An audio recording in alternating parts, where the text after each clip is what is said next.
بسم الله الرحمن الرحيم.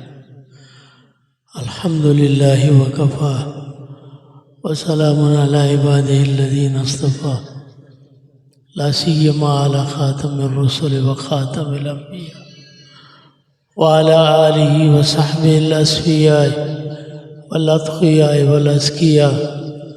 أما بعد، أعوذ بالله من الشيطان الرجيم. بسم الله الرحمن الرحيم. هو الذي أرسل رسوله بالهدى ودين الحق ليظهره على الدين كله وكفى بالله شهيدا. محمد رسول الله والذين معه أشداء على الكفار رحماء بينهم تراهم ركعا سجدا يبتغون فضلا من الله ورضوانا سيماهم في وجوههم من أثر السجود ذلك مثلهم في التوراة ومثلهم في الإنجيل كزرع أخرج شطأه فآزره واستغلظ فاستوى على سوقه يعجب الزراع ليغيظ بهم الكفار. وعد الله الذين آمنوا وعملوا الصالحات منهم مغفرة وأجرا عظيما. صدق الله العظيم. اللهم صل وسلم وبارك على سيدنا ومولانا محمد وعلى آله وصحبه كما تحب وترضى عدد ما تحب وترضى. میرے محترم عزیزوں،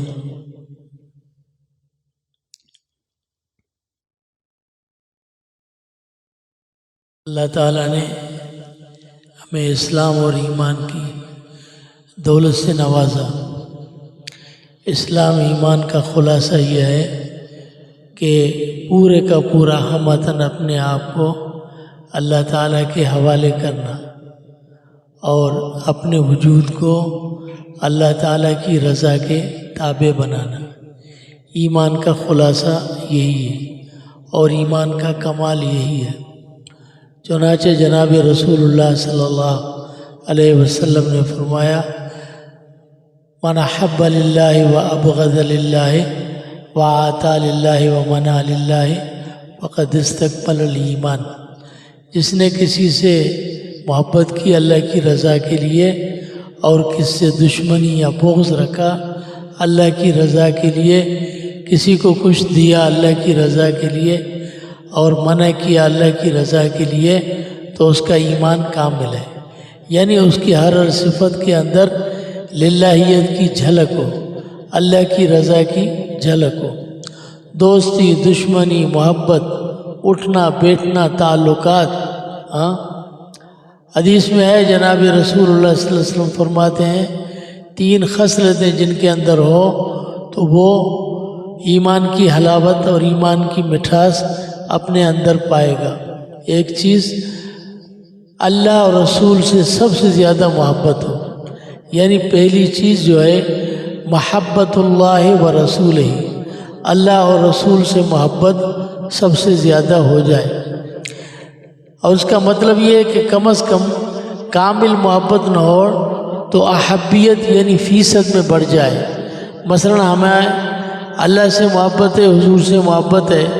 اب ہم دیکھیں ہمیں اپنے اولاد سے، اپنی جان سے، اپنے دوستوں سے، اپنی بیویوں سے، اپنے کاروبار سے، اپنی دنیا کی جتنے بھی چیزیں ہیں ان سے جو محبت ہے وہ کتنی ہے، اس کا فیصد ہم چیک کریں. اگر 50% سے زیادہ ہمیں اللہ رسول سے محبت ہے تو یہ احبیت ہو گئی. ویسے یہ فیصد اور یہ چیزیں جو ہے نا یہ سب ہمارے لیے ہے، اس زمانے کے لوگوں کے لیے نہیں ہے. کہتے ہیں صحابہ کرام کی جو محبت تھی وہ فیصد سے، وزن سے اور اندازے سے باہر تھی. ہمیں کتنی بھی زیادہ محبت ہوگی، 100% ہوگی نا، لیکن صحابہ کرام کی محبت کو ترازو میں تولا نہیں جا سکتا. ان کی محبت بہت زیادہ تھی. لیکن ہمارے لیے قانون ہے کہ احبیت ہو، یعنی کم از کم 50% سے زیادہ ہو. اب یہ ہر کوئی اپنے اندر موازنہ کر سکتا ہے کہ میری محبت اللہ رسول سے 50% سے زیادہ ہے یا کم ہے. ایک چیز محبت اللہ ہے و رسول ہی، اور دوسری چیز ومن حب عبدا لا يحبه الا للہ ہے. اللہ رسول کے سوا غیر سے کسی سے محبت ہے تو وہ للہ ہو، یعنی اللہ کی رضا کے لیے. اللہ رسول سے محبت کامل، غیر سے محبت ہو تو وہ للہ ہو، یعنی اللہ کے لیے ہو. اور تیسری نشانی یہ ہے کہ کفر سے نفرت ہو. ومن یکرہ ان یعود فی الکفر کما یکرہ ان یلقی فی النار. جس طرح کسی کو آگ میں پھینکا جائے تو کتنا ناپسند سمجھتا ہے، اس طرح سے کفر کے اندر لوٹنا وہ اتنا ناپسند سمجھتا ہو. یعنی اللہ رسول سے محبت اور تمام چیزوں سے اگر محبت اللہ رسول کی رضا کے لیے، اور کفر سے نفرت، یہ چیزیں جو ہیں جس طرح آج کل کی اصطلاح میں کہتے ہیں کہ صلح کل بن جاؤ. یعنی دنیا میں انسان اچھا سب کو وہ لگتا ہے جو سب کے ساتھ، کہتے ہیں یہ سب کے ساتھ اچھا چلتا ہے. جو سب کے ساتھ اچھا چلتا ہے تو اس کا مقصد کفر اسلام کی بھی تفریق نہیں کرتا. یہاں دیکھتے ہیں نا سیاسی لیڈر ہوتے ہیں تو ہندوؤں کے ساتھ بھی کھڑے ہوتے ہیں، مسلمانوں کے ساتھ بھی کھڑے ہوتے ہیں. ادھر بھی برابر ہیں ادھر بھی برابر ہیں، لیکن انہیں صرف اپنی دنیا کے مفاد ہیں اور کوئی اللہ رسول کا مقصد نہیں ہے. اللہ رسول کا مقصد اور مفاد اگر کسی کو ہے تو وہ تو مولویوں کو ہوگا نا، ان کو تھوڑی ہوگا. بھئی مولوی اگر کسی گرجا گھر میں چلے جائیں تو ان کا کوئی نقصان تو نہیں ہے، لیکن یہ کیوں نہیں جاتے؟ مولوی اگر کس سے محبت کرے تو ان کا کچھ نہیں، لیکن اللہ نے حد بندی کی ہے. کفر اسلام کا فرق ہم نے نہیں رکھا. جو کہتے ہیں انسان دوستی، انسان کے ساتھ سب انسان برابر ہیں. بھائی جس نے پیدا کیا وہ کہتا ہے برابر نہیں ہے، تم کیسے کہتے ہو برابر؟ جس نے پیدا کیا وہ کہتے ہیں برابر نہیں ہے. یہ کہتے ہیں انسان سے برابر ہے، مرد عورت سارے برابر ہیں. ٹھیک ہے، تو اللہ فرماتا ہے الرجال قوامون علی النساء، میں نے مردوں کو عورتوں پر حاکم بنایا. بما فضل اللہ بعضهم علی بعض، اللہ نے فرمایا میں نے مرتبہ دیا. پیدا کرنے والے نے اس کو اوپر بنایا. تو یہ کہتے ہیں سارے برابر ہیں. اب پیدا کرنے والے کی بات چلے گی یا اس کی بات چلے گی جو خود بیچارہ بنایا گیا ہے؟ مخلوق کی بات نہیں چلے گی، خالق کی بات چلے گی. اس نے کیٹیگریاں خود رکھتی ہیں. اس کا مقصد ہے مرد عورت برابر، باپ بیٹا بھی برابر. مساوات تو سب میں ہوتی ہے نا. تو دنیا جو مساوات کرتی ہے وہ باپ بیٹے میں بھی مساوات کرے کہ باپ بیٹا برابر ہے، استاد شاگرد برابر ہے. یعنی بیٹا باپ کو، باپ اگر بیٹے کو تھپڑ مارے تو بیٹا بھی اس کو مار دے. برابری کا مطلب یہ ہوا. اور استاد اگر شاگرد کو تھپڑ مارے تو شاگرد بھی استاد کو مار دے. تو یہ ہے برابری؟ نہیں. یہ برابری ساری دنیا کہتی ہے نہیں ہے. تو مرد عورت کی برابری کیوں کرتے ہیں؟ اس لیے کرتے ہیں تاکہ آہستہ آہستہ اس بنت حوا کو بازاری بنایا جائے، اس کو معاشرے کا ایسا حصہ بنائیں کہ اس کی عصمت، اس کی عزت، اس کی چادر، اس کا پردہ، اس کا حیا یہ ختم ہو جائے تو لوگ خوشی خوشی اس کو چلتے پھرتے دیکھتے رہیں. دیکھنے کے لیے شادی کی ضرورت نہ پڑے، بلکہ جو کچھ رچانا ہے وہ پہلے ہی رچا لیں. انہوں نے پہلے بے حیائی پھیلائی، بے حیائی پھیلانے کے بعد کہا کہ شادی 18 سال سے پہلے نہیں ہوگی. بے حیائی پھیلائی، پھر کہتے شادی 18 سال سے پہلے نہیں ہوگی. تو 18 سال سے پہلے شادی نہ ہونے کا مقصد ہے کہ عورت کی زندگی خراب ہو جائے. نعوذ باللہ من ذالک. یعنی اللہ کے نظام فطرت کو پورا بگاڑ کے انہوں نے رکھ دیا. اب کہتا ہے مرد عورت بن سکتی ہے، عورت مرد بن سکتا ہے ہمارے پاکستان کے آئین میں. مرد اگر چاہے کہ میں عورت بنوں تو بن جائے، عورت چاہے کہ میں مرد بنوں تو بن جائے. دنیا کہتی ہے کہ مرد مرد سے شادی کر لے، عورت عورت سے شادی کر لے رچا رہے، یعنی جنسی خواہشات جو ہے اس کو اتنا لے جانا آگے. کیوں؟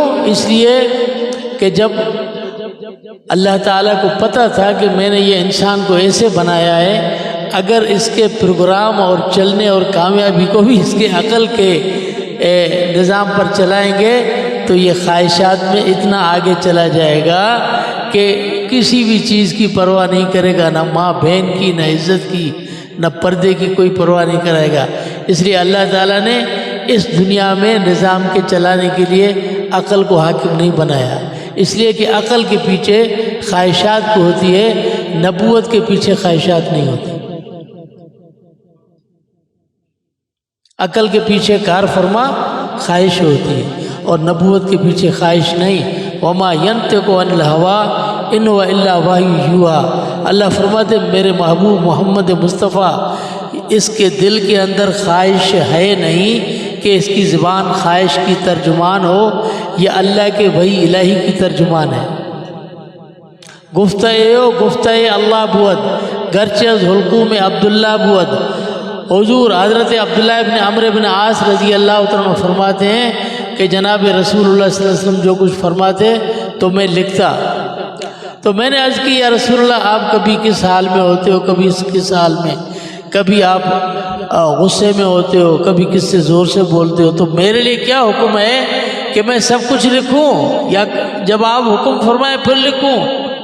تو جناب رسول اللہ صلی اللہ علیہ وسلم نے فرمایا اکتب یا عبداللہ، اکتب یا عبداللہ فإنہ لا یخرج من ھذا الا الحق. عبداللہ لکھتے رہو، لکھتے رہو، اس زبان سے حق کے سوا کوئی بات نہیں نکلتی.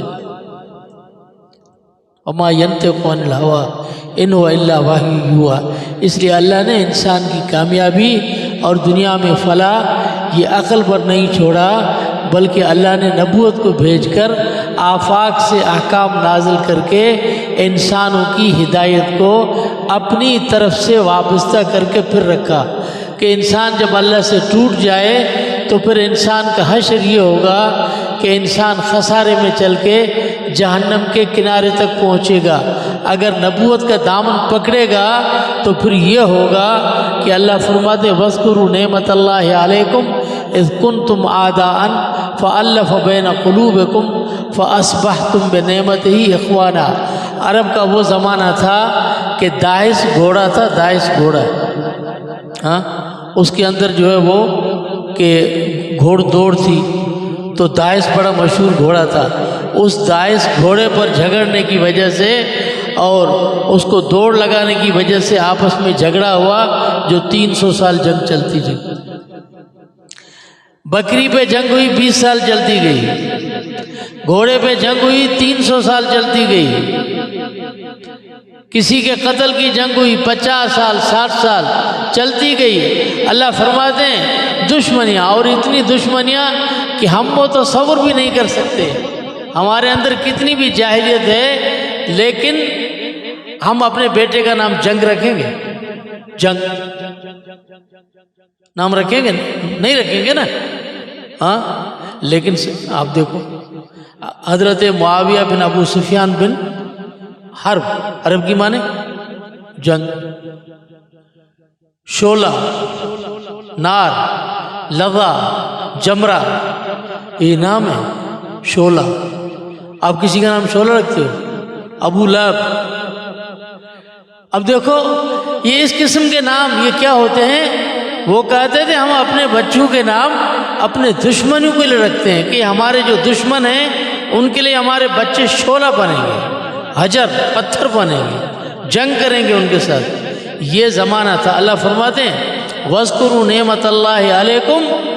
قرآن کی برکات دیکھو، نبوت کی نعمت دیکھو. اِذْ كُنْتُمْ أَعْدَاءً، تم دشمن تھے، فَأَلَّفَ بَيْنَ قُلُوبِكُمْ، اللہ نے تمہاری دلوں کو جوڑ دیا. فَأَصْبَحْتُمْ بِنِعْمَتِهِ إِخْوَانًا، اللہ کی نعمت سے تم سارے بھائی بن گئے. ہاں اب وَاذْكُرُوا نِعْمَتَ اللَّهِ عَلَيْكُمْ، اس کا مقصد اللہ کی نعمت یاد کرو. اِذْ كُنْتُمْ أَعْدَاءً، جب تم آپس میں دشمن تھے. اب تھے اس کا مقصد ایسی جماعت تھی جو آپس میں دشمن تھے اس زمانے میں کون تھے؟ صحابہ تھے نا، ہمارے بارے میں تو نہیں ہے، یہ تو تھے کا مقصد پہلے تھے نا۔ فَأَلَّفَ بَيْنَ قُلُوبِكُمْ، اللہ نے تمہاری دلوں کو جوڑا۔ فَأَصْبَحْتُمْ بِنِعْمَتِهِ إِخْوَانًا، اللہ کی نعمت سے تم بھائی بن گئے۔ اب بھائی بن گئے، اب بھائی کا مطلب کیا ہے؟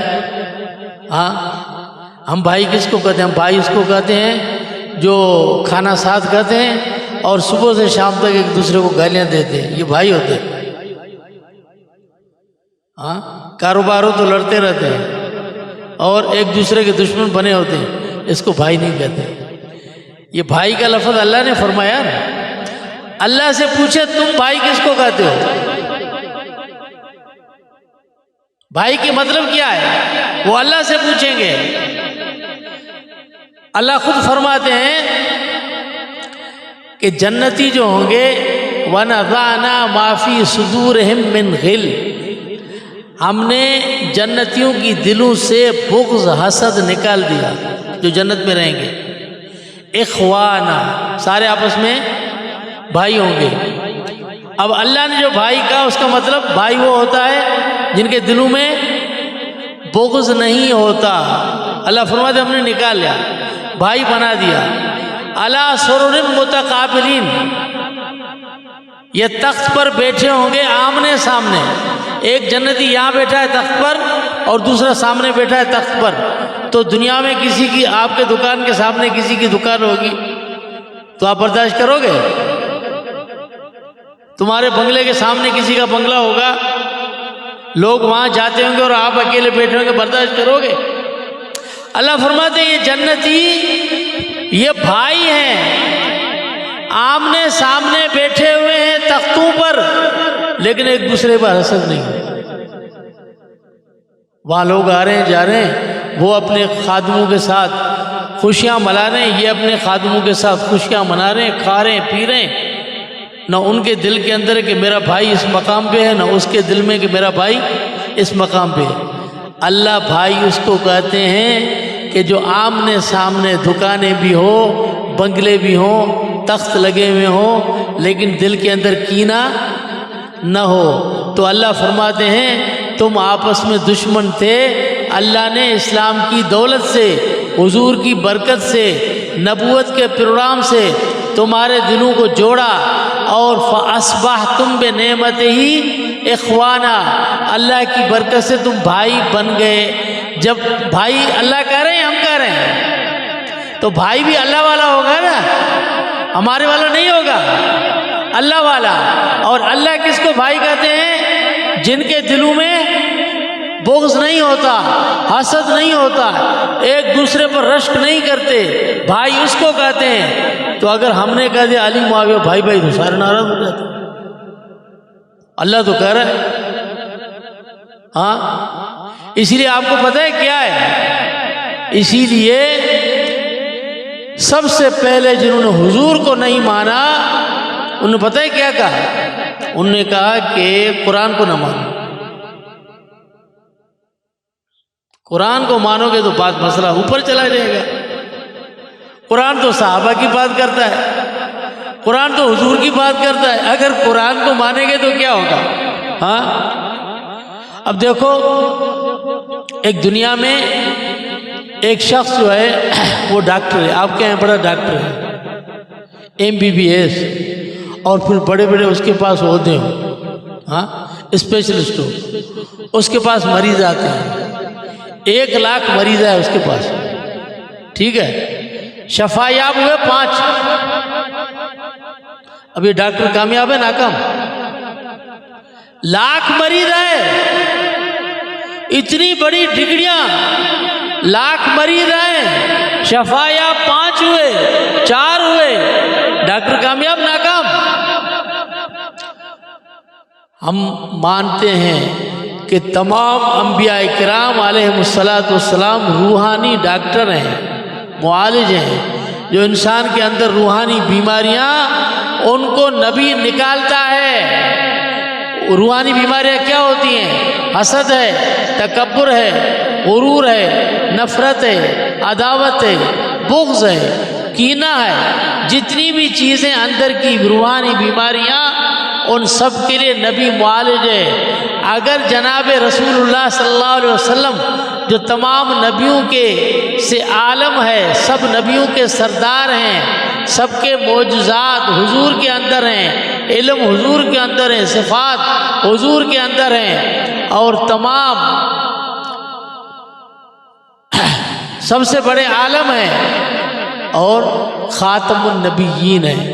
اب حضور کے پاس 1.25 لاکھ مریض آئے اور شفا یاب صرف 5 ہوئے، تو نبوت کامیاب ناکام ان کے نظریے کے مطابق؟ 1 لاکھ میں سے صرف 5 شفا یاب ہوئے تو نبوت ناکام۔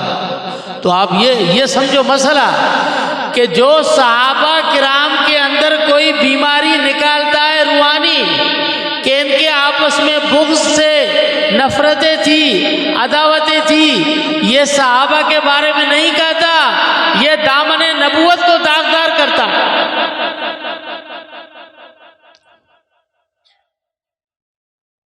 ہم کہتے ہیں جو حضور کے پاس آئے وہ سارے کیا بن گئے؟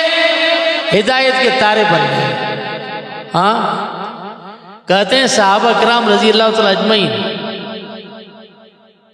جب حجاز سے نکلے ہیں تو اونٹوں کی مہاریں ان کے ہاتھوں میں تھی، ہاں، اور جب آگے چلے ہیں تو قوموں کی قسمتیں ان کے ہاتھوں میں تھی۔ یہ تھے صحابہ جن کے پاس قوموں کے مقدر تھے۔ اصحابی کالنجوم بأیہم اقتدیتم اہتدیتم۔ نجوم کیا ہوتے ہیں؟ جب سورج چلا گیا تو پھر ستارے اپنا رنگ دکھاتے ہیں۔ جب سورج نہ ہو تو ستارے اپنا رنگ دکھاتے ہیں۔ ستاروں کی وجہ سے آسمان کتنا خوبصورت لگتا ہے، جھرمٹ کتنا ہوتا ہے، اور کتنی پیاری خوبصورتی ہوتی ہے، اور دیکھتے رہو تو آنکھیں ٹھنڈی ہو جاتی ہیں۔ ہاں، تو حضور فرماتے ہیں میرے صحابہ ستاروں کی طرح ہیں۔ جب میں نہیں ہوں تو یہ تمہارے لیے صرف روشنی نہیں بلکہ تمہارے لیے یہ تمہارے ماتھے کا جھومر ہے اور تمہارے لیے یہ سینگار ہے۔ ہاں، اور صحابہ اصحابی کالنجوم، ستاروں کی طرح ہیں۔ ہم کہتے ہیں ستارہ اس کو کہتے ہیں جو مکمل روشن ہوتا ہے۔ یہ بلب ہے، اس کو ہم ستارہ نہیں کہتے، اس کی جڑ میں دیکھو روشنی نہیں ہے، یہ ستارہ نہیں ہے، اس لیے کہ جڑ میں روشنی نہیں ہے۔ کتنی روشنی پھیلا رہا ہے، جڑ میں اندھیرا لگا ہوا ہے، دیکھو۔ ستارہ اس کو کہتے ہیں جو پورے کا پورا منور ہو، کوئی ایک کونا بے نور نہ ہو۔ حضور فرماتے ہیں کہ میرے صحابہ ستاروں کی طرح ہیں۔ آفتاب نبوت کی شعاعیں صحابہ کرام کے وجود میں اتنی پھیلی ہیں کہ وجود کا کوئی حصہ بے نور نہیں، کوئی کونا بے نور نہیں، پورے کا پورا منور ہے۔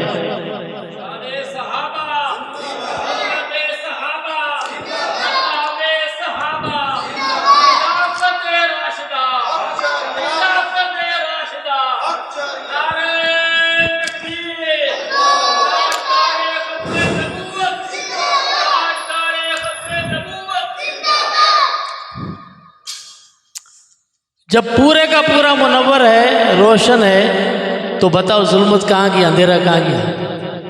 اب اندھیرا رہ نہیں سکتا۔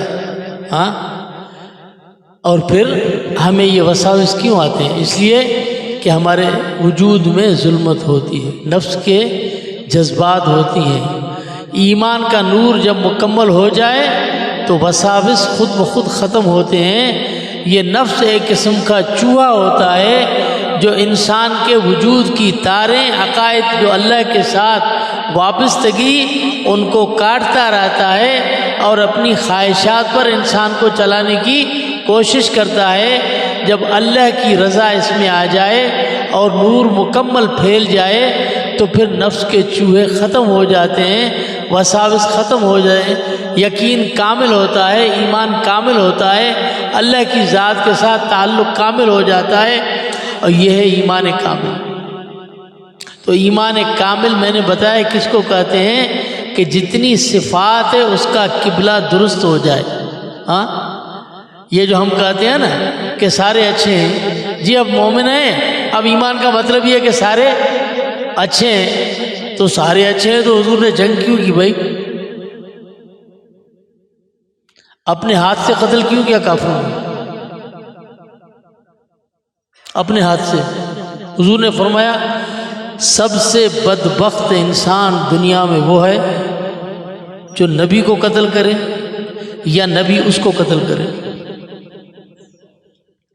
من قتل نبیا او قتلہ نبی، یہ دنیا میں سب سے بدبخت انسان ہے جو قاتل نبی ہو یا مقتول نبی ہو۔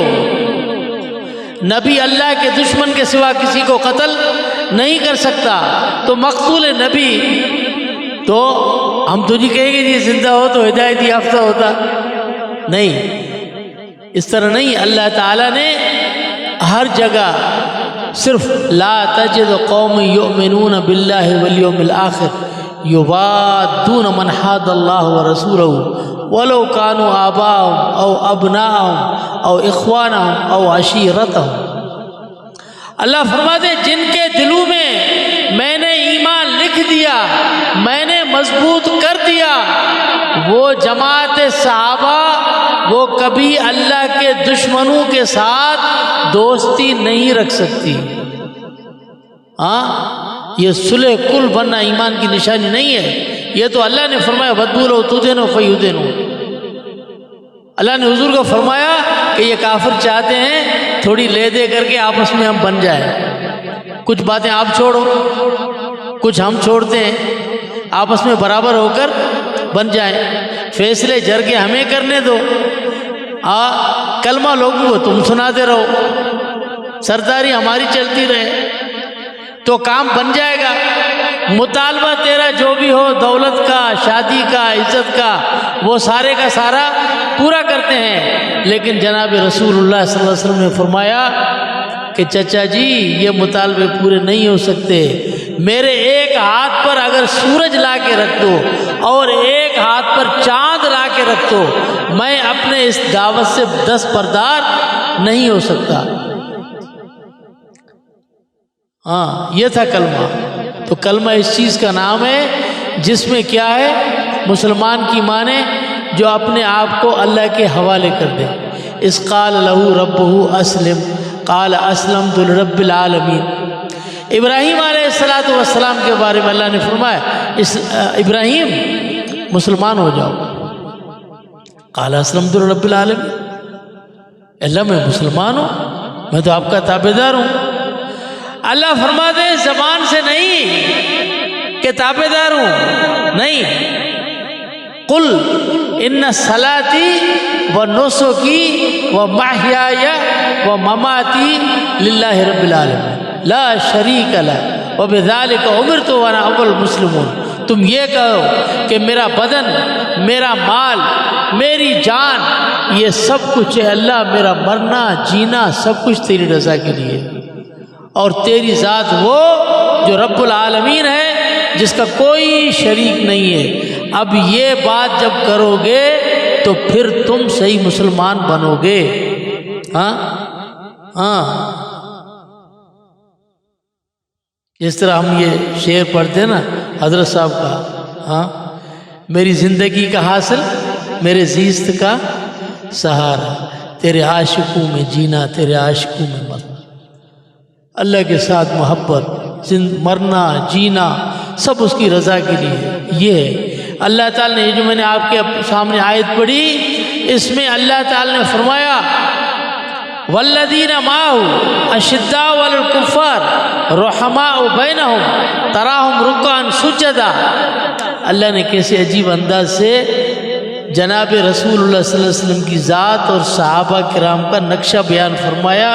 اللہ فرماتے ہیں جس طرح یہ سمجھو کہ تم نے ایک تسبیح بنائی، ہاں، اب تسبیح جب باندھتے ہو تم، دانے لگاتے ہو، دانے لگانے کے بعد جب دونوں دھاگوں کو ایک اتنے سے امام میں باندھتے ہو تو اوپر جس سے باندھا جاتا ہے وہ کیا ہوتا ہے؟ امام، اور آگے ہوتے ہیں تسبیح کے دانے۔ اللہ فرماتے ہیں محمد الرسول اللہ، اس کی جماعت صحابہ، یہ اس جماعت صحابہ، یہ تسبیح کا ایک ایک دانہ ہے، اور یہ جس امام سے بندھا ہوا ہے وہ محمد الرسول اللہ۔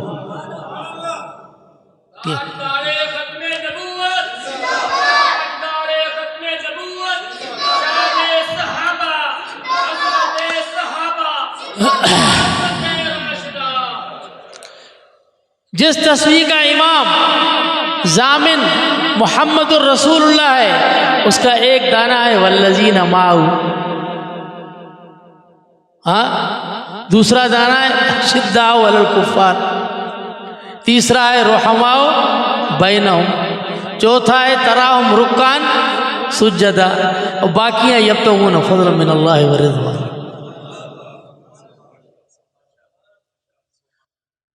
اللہ نے مثال دی، اور آگے اب بتاؤ جس کا امام محمد الرسول اللہ ہو، جس کے دانوں میں، تسبیح کے دانوں میں رضا الہی کی جھلک ہو، اسے کیا کچھ کر سکتا ہے؟ کیا بگاڑ سکتا ہے؟ کچھ نہیں بگاڑ سکتا۔ محمد الرسول اللہ والذین معہ، اللہ نے فرمایا یہ سارے صحابہ جو حضور کے ساتھ ہیں۔ دیکھو میت کس چیز کا نام ہے؟ آج کہتے ہیں جی اب دعا کرو خواب میں حضور کا دیدار ہو جائے۔ ارے بھائی، سب سے پہلے یہ کہ اللہ حضور کا ہمیں دیدار کراؤ اور ہمارے دل میں ایمان کامل نصیب فرما۔ ابو جہل صبح شام حضور کو نہیں دیکھتا تھا۔ ابو جہل کی آنکھیں جنت میں جائیں گی؟ جہنم میں جلیں گی؟ کیوں؟ اس آنکھ سے تو دیکھا لیکن اس آنکھ کو بند کر دیا، دل سے نہیں دیکھا، دل کے برتن کو سیدھا نہیں کیا۔ اگر دل کے برتن کو سیدھا کرتے تو محمد رسول اللہ کی زبان، انوارات، وہ ایک ایسا دودھ ہے کہ جس دل کے پیالے میں آ جائے تو اس سے بڑھ کر کوئی چیز دنیا میں اس کا مقابلہ نہیں کر سکتی، اتنی بڑی چیز ہے۔ لیکن اس نے اپنے دل کے برتن کو اوندا کر دیا، زیارت کرتا رہا لیکن نفع کچھ نہیں ہوا۔ چاند کے 2 ٹکڑے ہوتے ہوئے دیکھے، اپنے ہاتھوں میں کنکریوں کو کلمہ پڑھتے ہوئے دیکھا، معجزے اپنے سامنے دیکھے، قرآن کو نازل ہوتے ہوئے دیکھا، لیکن کچھ اثر نہیں ہوا۔ اللہ تعالیٰ حضور کی زیارت کے ساتھ ہمیں ایمان کامل بھی نصیب کرے، حضور کے انوارات بھی اللہ ہمیں نصیب کرے، نور بھی نصیب کرے، اپنے ذات کے ساتھ لگائے رہے۔ ایمان اس چیز کا نام ہے، یبتغون فضلا من اللہ ورضوانا۔ اب آپ بتاؤ، جماعت صحابہ یہ وہ جماعت نہیں ہے جس طرح دنیا کی جماعتیں ہوتی ہیں۔ دنیا کی جو سیاسی جماعتیں ہیں نا، ہر کوئی اپنی جماعت میں کتنا فخر کرتا ہے۔ میرے پاس ایسے لوگ ہیں، میں اشارہ کروں تو راستہ بند کر دیں گے، حکومت کو چلنے نہیں دیں گے اور روک کے رکھ دیں گے تمہیں۔ ہر کسی کو اپنی جماعت پہ فخر ہوتا ہے۔ اگر تمہیں اپنی دنیا کی ان ٹکے کوڑیوں کی جماعت پر فخر ہے تو محمد رسول اللہ کو اپنی اس جماعت میں فخر نہیں ہوگا جس کا انتخاب رب العالمین نے خود فرمایا۔ ہمارا عقیدہ ہے کہ حضور اللہ کا انتخاب ہے تو حضور کے لیے جماعت صحابہ کا انتخاب بھی اللہ کا ہے۔ ان اللہ اختارنی واختارنی اصحابی، تمہیں اپنے جماعتوں پہ فخر ہے تو محمد رسول اللہ کو اپنے ابو بکر پہ فخر ہے، اپنے عمر فاروق پہ فخر ہے، عثمان ذو النورین پہ فخر ہے، علی المرتضیٰ پہ فخر ہے، اصحاب بدر پہ فخر ہے۔ کیا اصحاب بدر میں چاروں یار نہیں تھے؟ جہاں دیکھو، میں کہتا ہوں کہ دیکھو عجیب شانیں عجیب ہوتی ہیں۔ قرآن میں سب صحابہ کے لیے کسی جہاد میں، کسی جنگ میں، کسی مسئلے میں رضی اللہ عنہم کا اعلان ہوگا، پہلے یہ چسپاں ہوگا صدیق اکبر پر۔